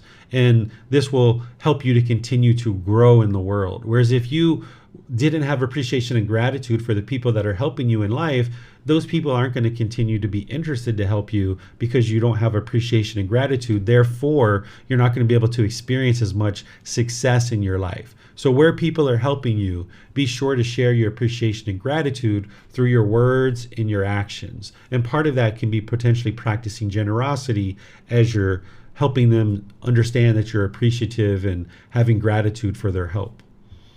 Any questions on this chapter? All right, so let's move to the very last one, which is chapter 100. Is there someone who would like to read this? I can read this. All right, sounds good, Donnie. Birth is the origin of discontentedness, the union of three things. Monks, the conception of an embryo in a womb takes place through the union of three things. Here, there is the union of the father and mother, but it's not the mother's season, and the consciousness mind to be reborn is not present. In this case, there is no conception of an embryo in a womb. Here, there is the union of the father and mother, and it is the mother's season, but the consciousness mind to be reborn is not present. In this case too, there is no conception of an embryo in a womb. But when there is the union of the mother and father, it is the mother's season, and the consciousness mind to be reborn is present. Through the union of these three things, the conception of the embryo in the womb takes place. A mother then carries the embryo in her womb for 9 or 10 months, much anxiety as an heavy burden. Then at the end of 9 or 10 months, the mother gives birth with much anxiety as a heavy burden. Then when the child is born, she nourishes it with her own blood, for the mother's breast milk is called blood in the noble one's discipline. When he grows up and his sense base mature, the child plays at such toys as toy plows, tip cats, somersault, toy windmills, toy measures, toy carts, and a toy bow and arrow. When he grows up and his sense base is mature still further, the youth enjoys himself provided and endowed with the 5 chords of sensual pleasure, with forms recognizable by the eye, sounds recognizable by the ear, odors recognizable by the nose, flavors recognizable by the tongue, physical objects recognizable by the body that are wished for, desired, agreeable and likable, connected with sensual desire and provocative of craving. On seeing a form with the eye, he craves after it.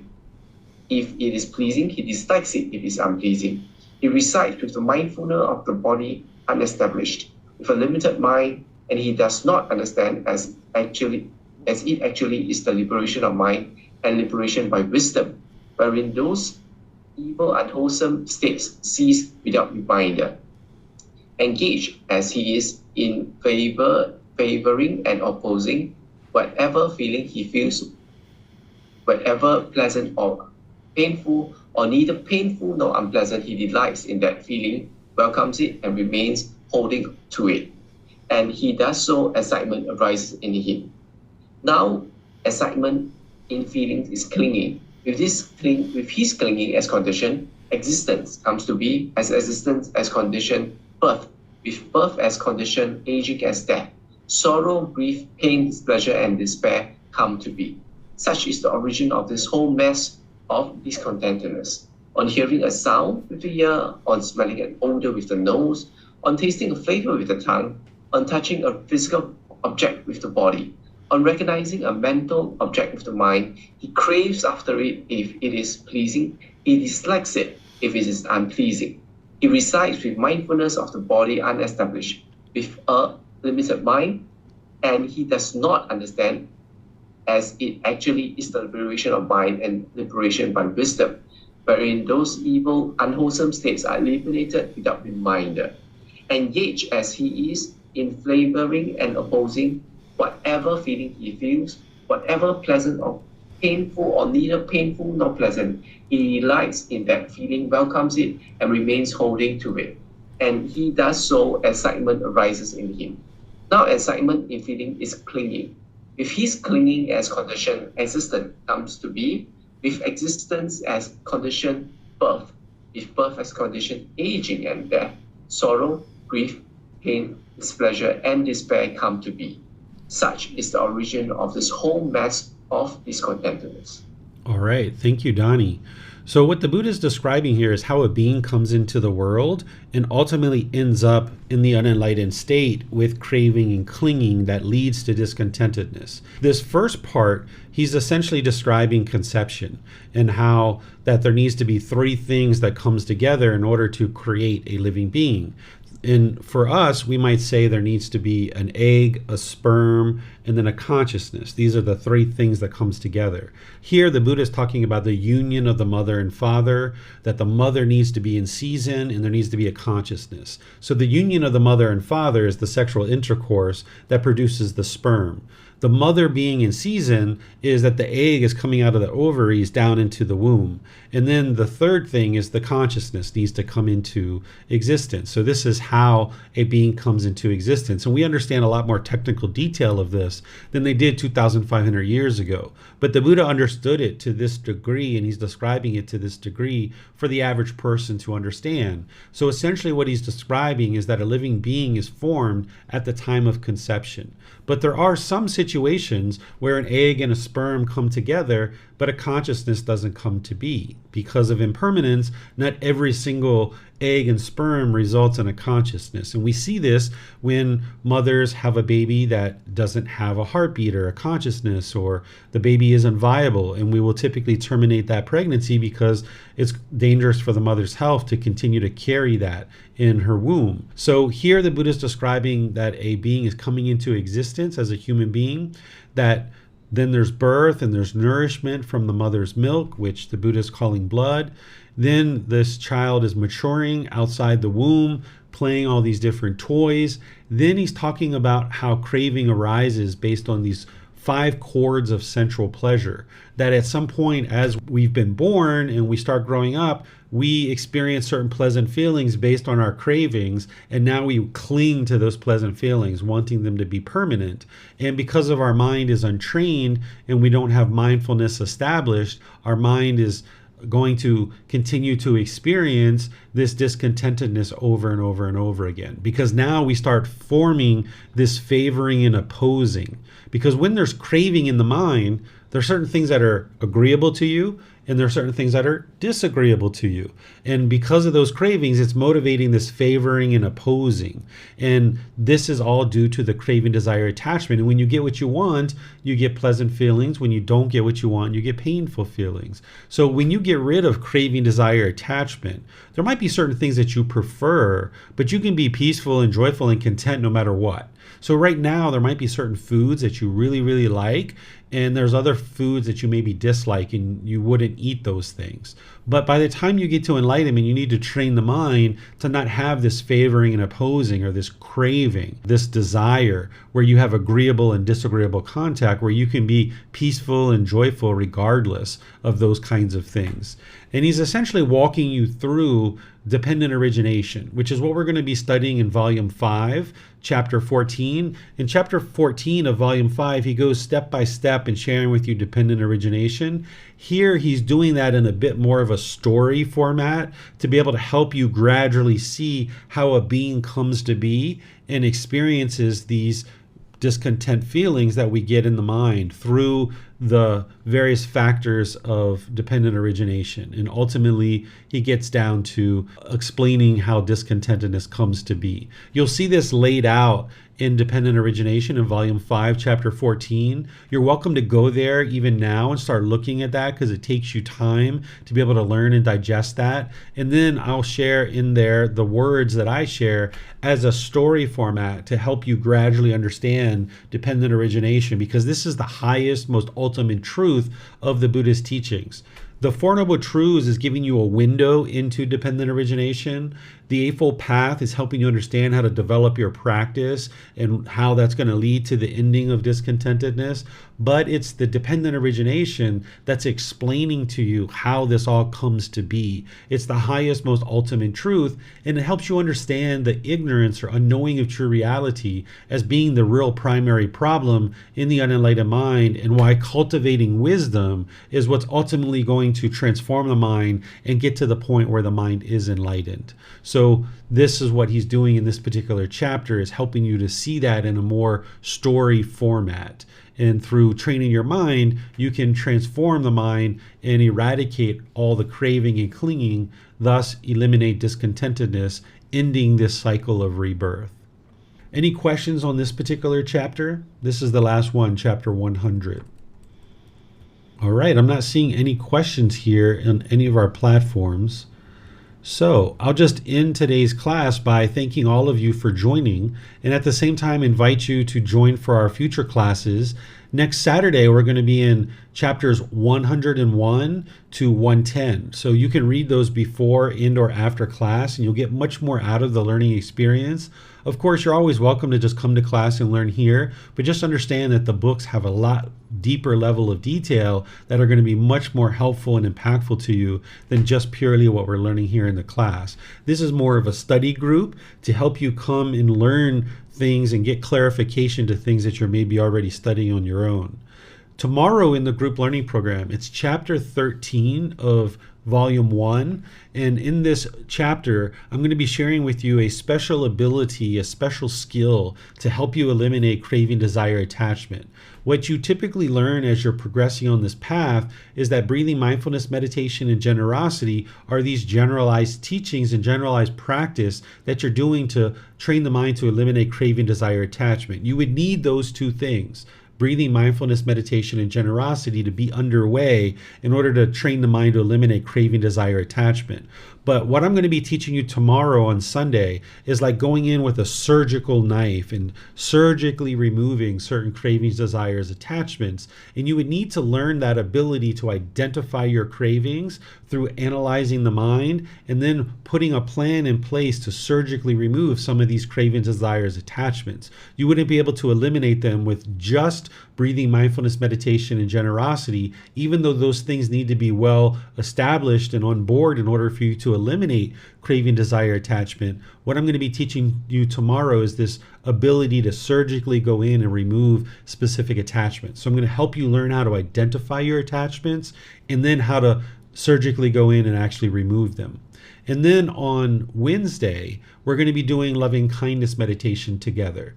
This is our time to come together to encourage, support, and motivate each other and get answers to any and all questions that you have related to the path to enlightenment. So you're welcome to join any of these classes and or listen to the replays. It's totally up to you. But as you gradually learn these teachings, you'll gradually build up your practice to get closer and closer to the enlightened mental state.